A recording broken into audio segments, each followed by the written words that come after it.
Aloha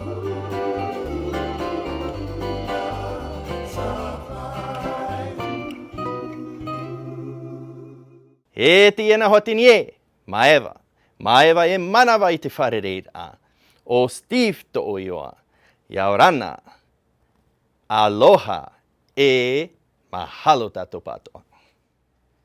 I think languages are so amazing. They're a way for us to communicate with each other and for us to communicate with the world at large. I love languages, every language, not only the Pacific Islands, but any language of any person that I come in contact with. First, because I hate to not be able to communicate with them. The worst thing possible is for me, well, it's never happened so far. I always find a way.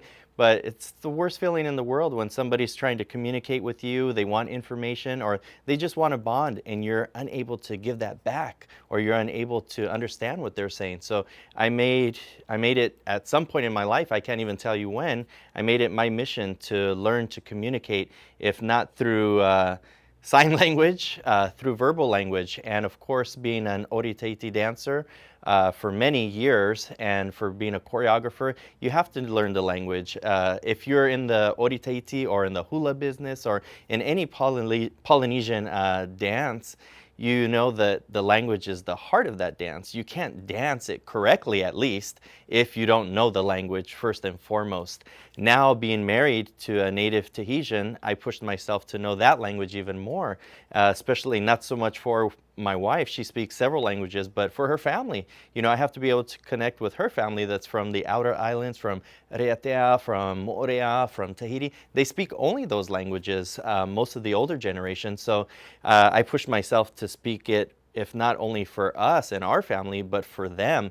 And then after we had kids, it's now my responsibility, not as a native Tahitian. I'm not Tahitian. My wife is Tahitian, but I have a Tahitian family. I am the husband of a Tahitian. So it's also my responsibility to share that culture with my daughters, with Nanihi and Jalen, my two daughters. So I think cultures are very important. You have to know your language, of course, first and foremost, but push yourself to learn other languages, especially those that are around you, those that you come in contact with on a daily, weekly, or monthly, or even yearly. Once a year, you're in a dance competition. Hey, guess what? That's a community that's coming together for a specific culture, right? If you're coming together for a Tahitian dance competition, they're going to be speaking Tahitian there. And if you come to the Merry Monarch, guess what? You're probably going to hear Hawaiian there. Not probably, you are. And so it's very important, especially now. You know, with the changes of the world over the past decades, the Polynesian language especially have suffered a lot through whatever reasons. You know, you can say colonization or just lack of interest from the current generation. Whatever the reason is, those languages are in need of people to perpetuate them.